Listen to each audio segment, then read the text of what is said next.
നമസ്കാരം, ഞാൻ Deesan Joseph. Welcome to another video.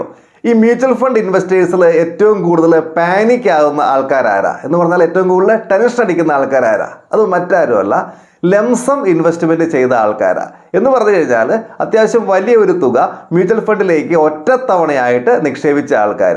ഏറ്റവും കൂടുതൽ എക്സൈറ്റഡ് ആകുന്നത് ഇവർ തന്നെയാണ്. അപ്പോൾ നിങ്ങൾക്ക് ഇത്തരത്തിലുള്ള അനുഭവം ഉണ്ടെന്നുണ്ടെങ്കിൽ തീർച്ചയായിട്ടും ആ കാര്യം ഇപ്പം തന്നെ കമൻറ്റ് ചെയ്തേക്കുക. അപ്പോൾ നമ്മുടെ വിക്രമൻ്റെ അവസ്ഥയും ഏതാണ്ട് ഇത് തന്നെയാണ് കേട്ടോ. 2024 സെപ്റ്റംബർ മാസത്തിൽ എന്ന് പറഞ്ഞാൽ ഏതാണ്ട് ഒരു കൊല്ലത്തിൽ കൂടുതലായി ഇപ്പോൾ അല്ലേ. വിക്രമൻ 10 ലക്ഷം രൂപ ഒറ്റ തവണയായിട്ട് മ്യൂച്വൽ ഫണ്ടിലേക്ക് ഇൻവെസ്റ്റ് ചെയ്തു. വിക്രമൻ്റെ വയസ്സ് 45 ഒരു 15 വർഷത്തേക്ക് ഇൻവെസ്റ്റ് ചെയ്യാനാണ് വിക്രമൻ്റെ പ്ലാൻ. റിട്ടയർമെൻ്റ് ആണ് പർപ്പസ്. അപ്പോൾ ഒരു പ്രൊഫഷണൽ അഡ്വൈസറുടെ സഹായത്തോടു കൂടി തന്നെയാണ് ഇൻവെസ്റ്റ്മെൻറ്റ് പ്ലാൻ ചെയ്തതും 3 ഫണ്ടിലായിട്ടാണ് ഈ ഇൻവെസ്റ്റ്മെൻറ്റ് ചെയ്തത്. അപ്പോൾ വിക്രമൻ വലിയ പ്രതീക്ഷയായിട്ടാണ് ഇറങ്ങിയത് കേട്ടോ. വിക്രമൻ എവിടുന്നോ ഇങ്ങനെ മനസ്സിലാക്കി വെച്ചായിരുന്നു ആവറേജ് 12% റിട്ടേൺ ഒരു വർഷം കിട്ടും എന്നൊക്കെ. അപ്പോൾ അങ്ങനെ വെച്ച് നോക്കുമ്പോൾ പുള്ളി ഒരു കണക്കുകൂട്ടലൊക്കെ നടത്തി. 5 കൊല്ലം കഴിയുമ്പം ഈ 10 ലക്ഷം എത്രയായി മാറും? 17,50,000 രൂപയായി മാറും. 10 വർഷം കഴിയുമ്പോൾ 31 ലക്ഷം രൂപയോളം. 15 വർഷം കഴിയുമ്പോഴത്തേനും 55 ലക്ഷം രൂപയ്ക്ക് മുകളിലായി മാറും ഇൻവെസ്റ്റ്മെൻറ്റ്. ഇങ്ങനെ കണക്കെല്ലാം കൂട്ടിയാണ് ഇൻവെസ്റ്റ്മെൻറ്റ് ചെയ്തത്. എന്നാൽ സംഭവിച്ചത് ഇങ്ങനെയൊന്നുമല്ല. വിക്രമൻ ഇൻവെസ്റ്റ്മെൻറ്റ് നടത്തി, അത് കഴിഞ്ഞ പാടെ എന്താണ്? മാർക്കറ്റ് താഴേക്ക് വീണു. കൂട്ടത്തിൽ എന്തും വീണു? വിക്രമൻ ഇൻവെസ്റ്റ് ചെയ്തിരുന്ന മ്യൂച്വൽ ഫണ്ടുകളുടെ വാല്യൂവും താഴേക്ക് വന്നു. വിക്രമൻ്റെ ഇൻവെസ്റ്റ്മെൻറ്റ് താഴേക്ക് വന്നു. 10 ലക്ഷം നിക്ഷേപിച്ചത് അത് കുറഞ്ഞു വരാൻ വേണ്ടി തുടങ്ങി കേട്ടോ. 8,000 കുറഞ്ഞു, 9,000 കുറഞ്ഞു, 10,000 കുറഞ്ഞു. ഒരു സമയത്ത് 60,000 രൂപ വരെ കുറഞ്ഞ് വിക്രമൻ്റെ ഇൻവെസ്റ്റ്മെൻറ്റ് 9,40,000 രൂപ ഒക്കെ ആയി മാറി. പിന്നെ കുറച്ച് മെച്ചപ്പെട്ടു. ഇപ്പോഴും അത് 10 ലക്ഷം ആയിട്ടില്ല, അതിലും താഴെയാണ് നിൽക്കുന്നത്. നഷ്ടത്തിലാണ് വിക്രമൻ്റെ പോർട്ട്ഫോളിയോ ഇപ്പോഴും നിൽക്കുന്നത്. വിക്രമൻ ആകെപ്പാടെ കൺഫ്യൂഷനില്ല. പുള്ളിക്കാരുടെ ധാരണ എന്തായിരുന്നു? ഒരു വർഷം കഴിയുമ്പോഴത്തേനും 12% ഗ്രോത്ത് കിട്ടും. അപ്പോൾ ഈ 10 ലക്ഷം എത്രയായി മാറും? 11,20,000 രൂപയായി മാറും എന്നൊക്കെയായിരുന്നു വിചാരം. അപ്പോൾ അദ്ദേഹത്തോട് മുൻപ് മ്യൂച്വൽ ഫണ്ട് ഇൻവെസ്റ്റ് ചെയ്ത ആൾക്കാരൊക്കെ പറയുകയുണ്ടായി, അവർക്കൊക്കെ അങ്ങനെ കിട്ടിയായിരുന്നു. ഇൻവെസ്റ്റ് ചെയ്ത പാടെ ഇങ്ങനെ ലോസ് ഒന്നും ഉണ്ടായൊന്നുമില്ല, അടിച്ച് കയറി പോകുമായിരുന്നു എന്നൊക്കെ പറഞ്ഞതോടുകൂടി വിക്രമൻ വീണ്ടും പാനിക്കായി. എന്ത് ചെയ്യണം? ഇൻവെസ്റ്റ്മെൻറ്റ് പിൻവലിക്കണോ, അതോ നമ്മുടെ അഡ്വൈസറെ 2 തെറി പറയണോ? എന്താണ് ചെയ്യേണ്ടത്? ആകെപ്പാടെ കൺഫ്യൂഷൻ, പാനിക്നെസ്, ടെൻഷൻ എല്ലാം കൊണ്ടും പ്രശ്നം. ശരിക്കും വിക്രമൻ ഇവിടെ പേടിക്കേണ്ട ആവശ്യമുണ്ടോ? നമുക്ക് നോക്കാം. ഇവിടെ ആദ്യം മനസ്സിലാക്കേണ്ട ഒരു കാര്യം ഇതാണ് കേട്ടോ. മ്യൂച്വൽ ഫണ്ട് എന്ന് പറയുന്നത് ഷോർട്ട് ടൈമിലേക്ക് നിക്ഷേപിക്കാൻ വേണ്ടിയുള്ള ഒരിടമല്ല. 1 കൊല്ലം കഴിഞ്ഞ് അല്ലെങ്കിൽ 2 കൊല്ലം കഴിഞ്ഞ് ആവശ്യമുള്ള പൈസ കൊണ്ടുപോയി ഇടാൻ വേണ്ടിയുള്ള ഒരു സ്ഥലമല്ല മ്യൂച്വൽ ഫണ്ട്. ലോങ് ടൈമിലേക്ക് ഇൻവെസ്റ്റ്മെൻറ്റ് നടത്താൻ വേണ്ടിയുള്ള ഒരിടമാണ് മ്യൂച്വൽ ഫണ്ട്. ആ കാര്യം ആദ്യം മനസ്സിലാക്കി വെക്കുക. അപ്പോൾ എന്താണ് ഈ ലോങ് ടൈം കൊണ്ട് ഉദ്ദേശിക്കുക? പൊതുവേ പറയപ്പെടുന്നത് 3 വർഷത്തിന് മുകളിലേക്ക്. പക്ഷെ ഞങ്ങൾ എപ്പോഴും പ്രോത്സാഹിപ്പിക്കുന്നത് 5 വർഷത്തിന് മുകളിലേക്ക് എന്നുള്ളതാണ്. 5 കൊല്ലത്തിന് മുകളിലേക്ക് ഇൻവെസ്റ്റ് ചെയ്യാൻ തയ്യാറാണെങ്കിൽ മാത്രം എവിടെ ഇൻവെസ്റ്റ് ചെയ്യുക? മ്യൂച്വൽ ഫണ്ടിൽ ഇൻവെസ്റ്റ് ചെയ്യുക. പ്രത്യേകിച്ച് എവിടെ? ഇക്വിറ്റി മ്യൂച്വൽ ഫണ്ടിൽ.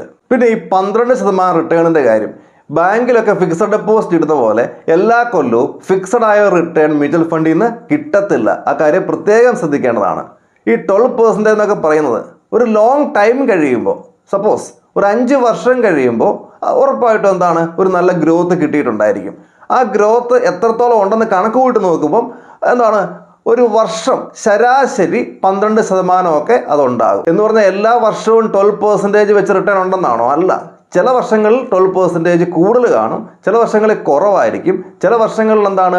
മൈനസ് ആയിരിക്കും, റിട്ടേൺ നഷ്ടമായിരിക്കും. ഇങ്ങനെയൊക്കെ സംഭവിച്ചിട്ടുണ്ടായിരിക്കും. പക്ഷെ ശരാശരി നോക്കുമ്പോൾ 12%. ശരിക്കും ഇതിനെ CAGR എന്നാണ് പറയുക കേട്ടോ, കോമ്പൗണ്ടഡ് ആനുവൽ ഗ്രോത്ത് റേറ്റ്. അല്ലാതെ ഒരു വർഷം കഴിയുമ്പോഴത്തേനും 12% കൂടും എന്നൊന്നും ആരും പറയുന്നില്ല. ഇനി 12% ഒരു ഗ്യാരണ്ടീഡ് റിട്ടേൺ ഒന്നും അല്ല കേട്ടോ. Average annual return CAGR 12% guaranteed ഒന്നും അല്ല. ചിലപ്പോൾ എന്താണ്? അതിൽ കൂടുതൽ കിട്ടും. എത്രയാണ് കിട്ടുക എന്നുള്ള കാര്യം കൃത്യമായിട്ട് ഡിഫൈൻ ചെയ്യാൻ വേണ്ടി പറ്റില്ല FDയിലെ പോലെ. പക്ഷെ ഒരു കാര്യം ഉറപ്പാണ്, ഒരു ലോങ് ടൈമിലേക്ക് ഇൻവെസ്റ്റ് ചെയ്ത് കഴിയുമ്പോൾ വളരെ മാന്യമായ, വളരെ ഡീസൻ്റ് ആയിട്ടുള്ള ഒരു റിട്ടേൺ കിട്ടും. ഷോർട്ട് ടൈമിലേക്ക് ഇൻവെസ്റ്റ് ചെയ്യരുത്. എവിടെ? മ്യൂച്വൽ ഫണ്ടിൽ. അങ്ങനെയുള്ള പൈസ എവിടെ ഇട്ടേക്കുക? വല്ല ബാങ്കിലും FD ആയിട്ട് ഇട്ടേക്കുക. ലോങ് ടൈമിലേക്ക് ഇൻവെസ്റ്റ് ചെയ്യാൻ നിങ്ങൾക്ക് സാധിക്കുമെങ്കിൽ തീർച്ചയായിട്ടും അത് ബാങ്കിലൊന്നും കൊണ്ടുപോയി ഇടരുത്. എവിടെ തന്നെ ഇടണം? മ്യൂച്വൽ ഫണ്ട് പോലെയുള്ള ഇടങ്ങളിൽ നിക്ഷേപിക്കണം. അപ്പോൾ നമ്മുടെ വിക്രമൻ ടെൻഷൻ ആകേണ്ട ആവശ്യമുണ്ടോ? ഒന്നുമില്ല. ഷോർട്ട് ടൈമിലെ ഇറക്കം കണ്ട് അദ്ദേഹം പേടിക്കേണ്ട യാതൊരു കാര്യവുമില്ല. അദ്ദേഹം ഇൻവെസ്റ്റ് ചെയ്തിരിക്കുന്നത് ഒരു ലോങ് ടൈമിലേക്കാണ്. ധൈര്യമായിട്ട് മുൻപോട്ട് പോവുക, ഇൻവെസ്റ്റഡ് ആയിട്ട് നിൽക്കുക, ഒന്നും പേടിക്കേണ്ട ആവശ്യമില്ല. വളരെ നല്ലൊരു കോർപ്പസ് ക്രിയേറ്റ് ചെയ്യാൻ അദ്ദേഹത്തിന് സാധിക്കുന്നുള്ള കാര്യം ഉറപ്പാണ്. പിന്നെ എനിക്കിവിടെ പറയാനുള്ളൊരു കാര്യമുണ്ട് കേട്ടോ. പല ആൾക്കാരും ഇതൊന്നും അറിയാതെ ഷോർട്ട് ടൈമിലേക്ക് മ്യൂച്വൽ ഫണ്ടിലൊക്കെ ഇൻവെസ്റ്റ് ചെയ്യുന്നുണ്ട്. ഇപ്പം എന്നെ സ്ഥിരമായിട്ട് കോൺടാക്ട് ചെയ്യുന്ന ഒരു വ്യക്തിയുണ്ട്. അദ്ദേഹം 65 ലക്ഷം രൂപ ഒരു ബാങ്കിൽ അദ്ദേഹത്തിന് FD ആയിട്ടുണ്ടായിരുന്നു. ബാങ്കിൻ്റെ പേര് ഞാൻ പറയുന്നില്ല. അപ്പോൾ അദ്ദേഹം 6 മാസം കഴിഞ്ഞ് വീട് പണിക്ക് വേണ്ടി വെച്ചിരിക്കുന്ന പൈസയാണ്. ഈ FD ഒന്ന് റിന്യൂ ചെയ്യാൻ വേണ്ടി അദ്ദേഹം ബാങ്കിൽ ചെന്നതാണ്. അപ്പോൾ ബാങ്കിലെ സ്റ്റാഫ് പറഞ്ഞു റിന്യൂ ചെയ്യേണ്ട, പകരം എന്ത് ചെയ്യുക, അത് മ്യൂച്വൽ ഫണ്ടിലേക്ക് ഇട്ടോളാൻ പറഞ്ഞു. അപ്പോൾ ഈ സുഹൃത്തിന് മ്യൂച്വൽ ഫണ്ടിനെ പറ്റി വലിയ ധാരണയൊന്നും ഇല്ലായിരുന്നു. അപ്പോൾ ഇവർ നിർബന്ധിച്ച് ഇദ്ദേഹത്തെ മ്യൂച്വൽ ഫണ്ടിൽ ഇടിയിപ്പിച്ചു. ഇദ്ദേഹം പറഞ്ഞു 6 മാസം കഴിഞ്ഞ് വേണ്ട പൈസയാണ്. അപ്പോൾ അവർ പറഞ്ഞു ഒരു കുഴപ്പമില്ല, വളരെ വലിയ ഗ്രോത്ത് കിട്ടുമെന്നൊക്കെ പറഞ്ഞു. അതും ഏതാണ്ട് 2024 സെപ്റ്റംബർ മാസത്തിലായിരുന്നു കേട്ടോ. ഇൻവെസ്റ്റ് ചെയ്തു, പിന്നെ ഒരു പോക്ക് പോയി, അങ്ങോട്ട് താഴോട്ട് പോയി. ഇൻവെസ്റ്റ് ചെയ്തതിനേക്കാൾ ഒരുപാട് അങ്ങോട്ട് കുറഞ്ഞു പോയി. ഈ സുഹൃത്ത് വിഷമിച്ചതിന് കൈയും കണക്കുമില്ല. എന്നെ ഒരുപാട് പ്രാവശ്യം കോൺടാക്ട് ചെയ്തു. ഇപ്പം ഞാൻ പിന്നെ പറഞ്ഞ് ആശ്വസിപ്പിച്ചു, ഇൻവെസ്റ്ററായിട്ട് നിൽക്കുക, പിൻവലിച്ച് നഷ്ടം ബുക്ക് ചെയ്യാതെ ഇൻവെസ്റ്റർ ആയിട്ട് നിൽക്കുക. നിങ്ങൾ കാണിച്ചത് അബദ്ധമാണ്, നിങ്ങളെ കൊണ്ട് ചെയ്യിപ്പിച്ചത് വളരെ വലിയ ക്രൂരതയാണ്. ഒരിക്കലും അങ്ങനെ ചെയ്യിപ്പിക്കരുതായിരുന്നു. 6 മാസം കഴിഞ്ഞ് ആവശ്യമുള്ള പൈസയാണെന്നുള്ള കാര്യം അദ്ദേഹം പറഞ്ഞതാണ്.